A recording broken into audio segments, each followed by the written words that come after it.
Hello friend, आप सभी का डीएम मैथ सॉल्यूशन में स्वागत है।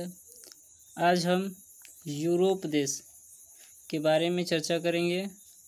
हम सोवियत संघ विखंडन के 1991 के बाद द्विध्रुवता का अंत हुआ था और आज में विश्व में स्वतंत्र देशों से मिलकर अनेक सैनिक संगठन खड़े हुए थे, जिनका मुख्य उद्देश्य स्वदेश देशों का आर्थिक विकास करना और उन्हें अंतर्राष्ट्रीय राजनीति में एक महत्वपूर्ण भूमिका निभाना था। उसी हम यूरोप के बारे में आज चर्चा करेंगे। यूरोप देश किस प्रकार की सत्ता वैकल्पिक केंद्र था और उसमें क्या क्या उद्देश्य थे और उस उद्देश्य से किस प्रकार कार्य किया और उसका किस प्रकार से संगठन बनाया गया, उस संगठन का क्या पालन किया गया। तो सबसे पहले है क्षेत्रीय संगठन का उद्देश्य। क्षेत्रीय संगठन का उद्देश्य क्या होता है?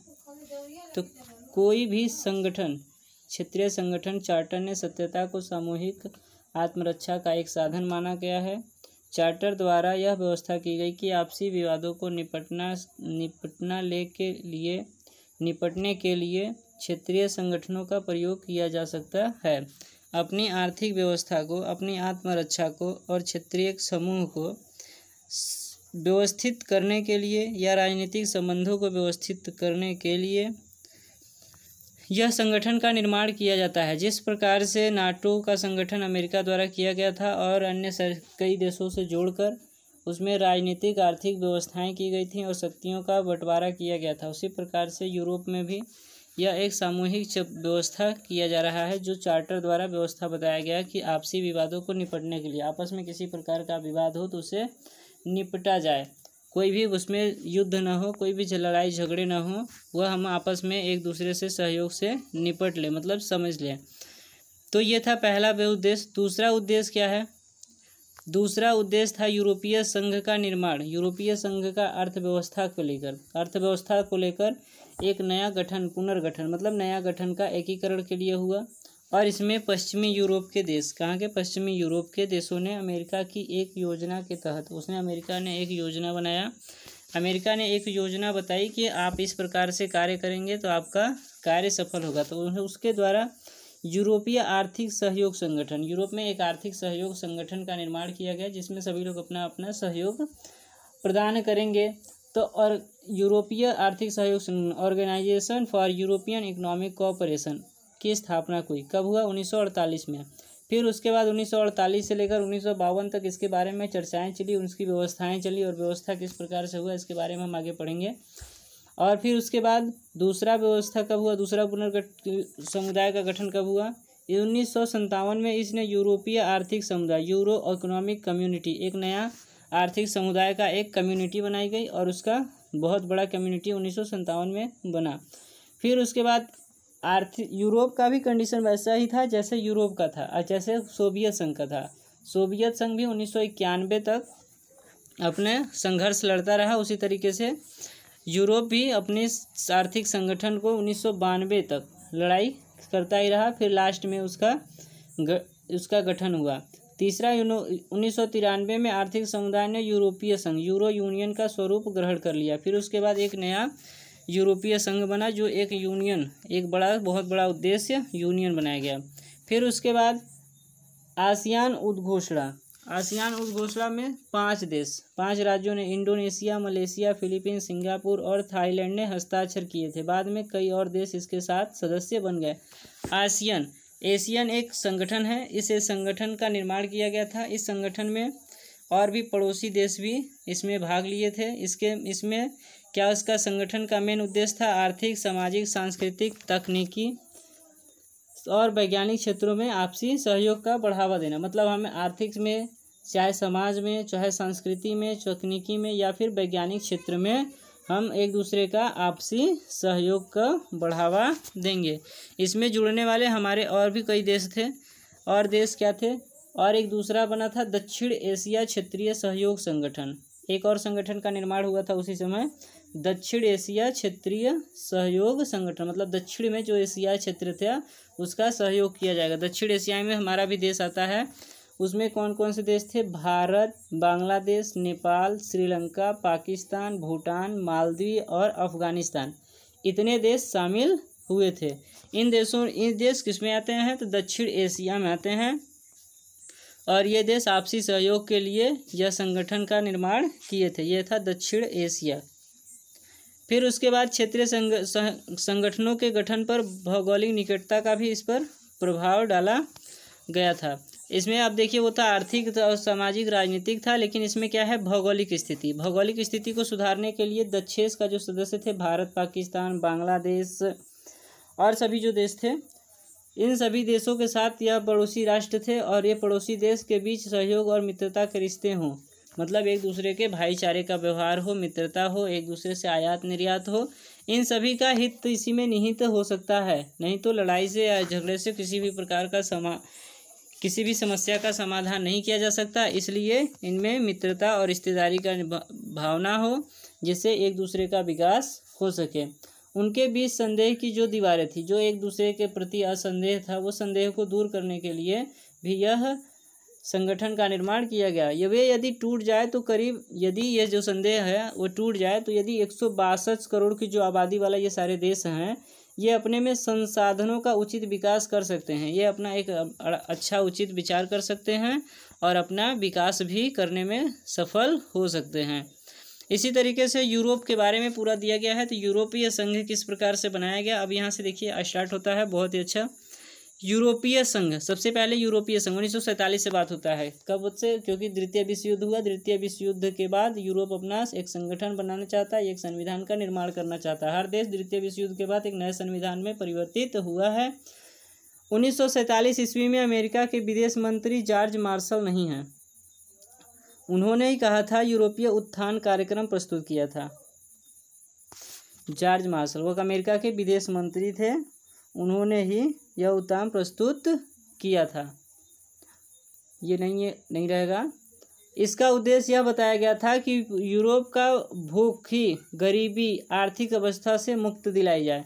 उन्होंने यह बात कही थी। जॉर्ज मार्शल अमेरिका के जो विदेश मंत्री थे, वो यूरोप देश के लिए यह बात बताया कि वहाँ की भूखी, गरीबी और आर्थिक व्यवस्था को मुक्ति दिलाया जाए, इसलिए एक यूरोपीय संघ का निर्माण किया जाए। अब कौन बताए थे 1947 में। उसके बाद यूरोपीय आर्थिक सहयोग संगठन 1948 में नया गठन बनाया गया। 47 के बाद फिर एक नया गठन का निर्माण हुआ, इसकी स्थापना हुई थी। इस योजना के अंतर्गत भी लगभग 5 वर्षों के दौरान, मतलब 5 वर्ष बीते गए, 1948 से 1952 तक अमेरिका ने यूरोप के करीब $17 मिलियन की मदद की। इतना बहुत पैसा होता है, $17 मिलियन किसी दूसरे देश को बिना व्यवस्था को देखते हुए देना बहुत बड़ी सहयोग राशि है। अमेरिका ने फिर भी 5 साल तक यूरोप को अपने पूर्ण आर्थिक व्यवस्था देते हुए, उसको खर्चा देते हुए उसे चलाया था। यह 1948 से 1952 तक की समस्या था और इसने पूरा खर्चा अमेरिका ने उठाया था। यह था यूरोपीय आर्थिक सहयोग संगठन, organisation for Europe economic cooperation. फिर दूसरे बात है यूरोपीय आर्थिक सहयोग 1957। फिर उसके बाद रोम की संधि हुई थी। इसमें रोम की संधि में बताया गया था कि यूरोपीय आर्थिक समुदाय का इसमें एक गठन हुआ। इसमें आरंभ से ही इस संधि के 6 देशों ने भाग लिया था, किंतु 4 देश बाद में और आ गए और इसमें शामिल हो गए। उन्होंने यह बातें बताई थी कि हम यूरोपीय को एक साझा व्यापार में जोड़ना चाहते हैं। सदस्य देशों राष्ट्र के बीच साझा व्यापार स्थापित करने के लिए यह तय किया गया कि यह देश धीरे धीरे आयात और निर्यात पर वीजा शादी के बंधन हटाने की कोशिश करेंगे। जो एक देश से दूसरे देश में जाने के लिए वीज़ा का और आयात और निर्यात करने के लिए अनेक प्रकार की समस्याओं को झेलना पड़ता है, उन समस्याओं को दूर करने के लिए साझा व्यापार का नियम बनाया गया था। 1997 में यूरोप अपनी आर्थिक स्थिति को सुधारने के लिए यह संगठन बनाया था, यूरोपीय इकोनॉमिक कम्युनिटी। ये था हमारा 1957। अब देखिए इसी तरीके से है यूरोपीय संघ। नया यूरोपीय संघ कब बना? 1992 की maastricht संधि। maastricht संधि का मील का पत्थर मानी जा सकती है। क्यों? क्योंकि यूरोप में जब 1947 से लेकर 1952 के बीच अनेक ऐसी घटनाएं घटी थी जिनके कारण यूरोपीय समुदाय का स्वरूप बहुत ही कई प्रकार से बदला, बिगड़ा, बना, कई बार बनाया गया फिर बिगड़ गया, कई बार संविधान बनाया गया, संविधान कई बार टूट गया, कई बार भंग किया गया। लास्ट में 1992 की maastricht जो संधि बनाई गई थी उसे मील का पत्थर यानी मतलब यह कभी नहीं टूटने वाला संविधान माना गया। चंडी 1 नवंबर 1993 से लागू की गई और इस दिन यूरोपीय आर्थिक समुदाय ने यूरोपीय संघ के नाम अपना लिया। अब 1993 यह स्टार्ट हुआ 1992 में, लेकिन पूर्ण तरीके से लागू कब हुआ? 1993 से लागू हुआ और 1993 से ही यूरोपीय संघ का जो संविधान फिक्स कराया गया वही संविधान आज तक चलता आ रहा है। maastricht संधि में 3 बातों पर बहुत ही विशेष बल दिया गया था। सबसे पहले उसने कहा था कि सदस्य देशों की साझी विदेश और सुरक्षा नीति सबसे पहले उसे साझा बनाया जाएगा, उसमें विदेश की किसी भी प्रकार की आयात निर्यात किया जाएगा और उसको सुरक्षा प्रदान किया जाएगा। यह अमेरिका द्वारा कई प्रकार की व्यवस्थाएं उसको दी जा रही थी, लेकिन सभी देश इसका सहयोग कर रहे थे, तो उसने साझी विदेश और सुरक्षा नीति होगी। दूसरा, आप्रवासन के क्षेत्र में और नशीले पदार्थों अपराधों की रोकथाम के लिए एक दूसरे से सहयोग करेंगे। किसी भी प्रकार का नशीला पदार्थ हो या फिर अपराध हो, कोई भी अपराध, इन अपराधों को रोकने के लिए सर्वसंपूर्ण सहयोग दिया जाएगा। तीसरी बात, यूरोप के लिए एक साझी संसद, एक केंद्र बैंक अतः एक साझी मुद्रा होगी। उसके पास कोई अभी मुद्रा नहीं था कि वो किस प्रकार का मुद्रा व्यवस्था करे, कोई बैंक नहीं, केंद्रीय बैंक उसके पास नहीं था, न तो कोई सांसद था, तो ये सारी व्यवस्थाएं करनी पड़ती है। सबसे पहले किसी भी देश या राज्य को बनाने के लिए एक संविधान होना पड़ता है, एक संविधान में केंद्र होना पड़ता है, केंद्र के बाद साझी व्यवस्थाएं होनी पड़ती है, विदेशीय व्यवस्था होना पड़ता है, मुद्रा की होना, आर्थिक और राजनीतिक एकीकरण करना, ये सारी यूरोप संघ के एक सर्वाधिक क्षेत्रीय संगठन बनाना पड़ता है। इस संगठन से ही एक अच्छे देश का निर्माण हो सकता है। तो ये सारी व्यवस्थाएं थी। 1995 में यह बात कहा गया कि यूरोपीय संघ में 15 राज्य शामिल हो चुके थे।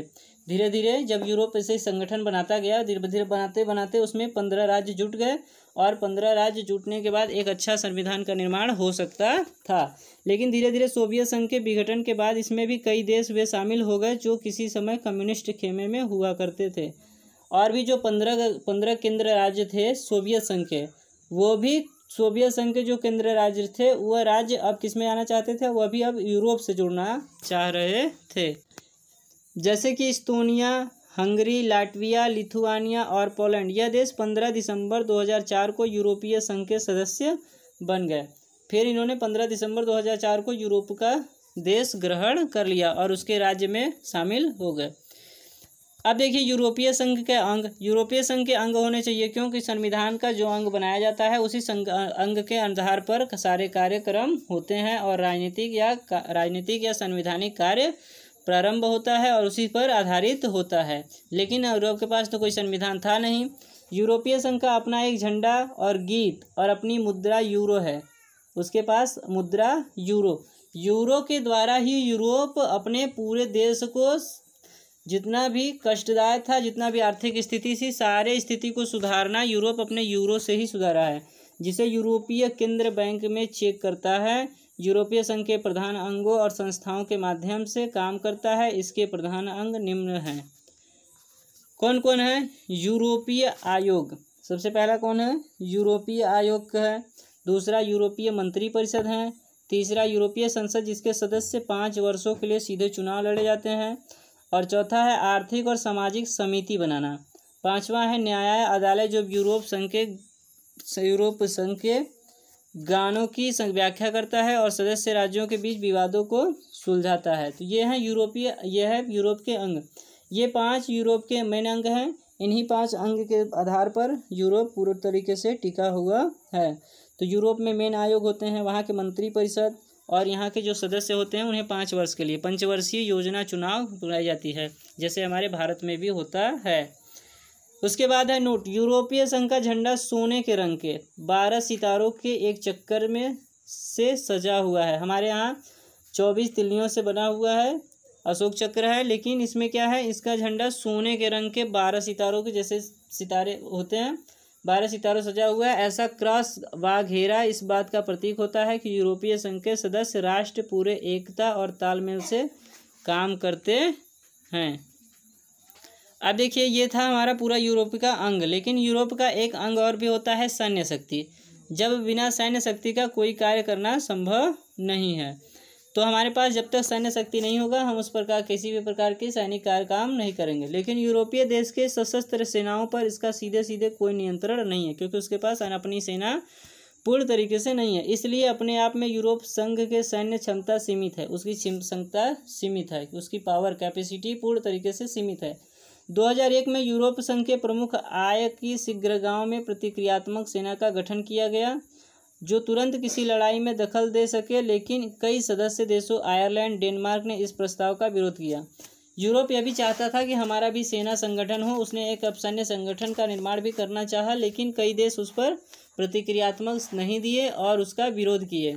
इसमें लास्ट में अमेरिका भी इस बात का विश्लेषण किया कि हम इसके विरुद्ध हैं। क्यों? क्योंकि यदि इस स्थिति में यूरोप का सेना और हमारी सेना एक द्वारा होगा तो नाटो सेना के आपसी संबंधों में कटुता आएगी और एक दूसरे से विवाद बढ़ेगा, जो कि यह अमेरिका कभी नहीं चाहता कि हमारे द्वारा या फिर यूरोप और हमारा जो संबंध है वो संबंध कभी टूटे।